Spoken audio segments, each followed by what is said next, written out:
దేవుని మాట, శాస్త్రవేత్తల మాట.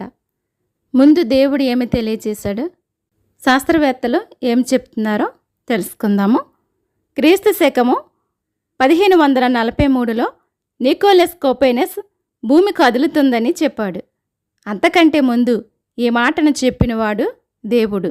యోబు గ్రంథము 9వ అధ్యాయము 6వ వచనము, భూమిని దాని స్థలములో నుండి కదిలించువాడు ఆయనే, దాని స్తంభములు అదరచేయువాడు ఆయనే.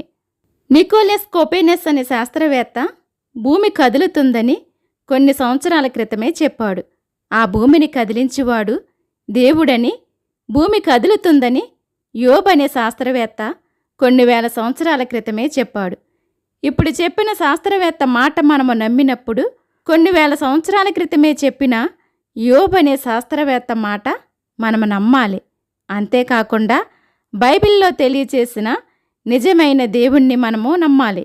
బైబిల్ని చదవండి, సత్యాన్ని తెలుసుకోండి.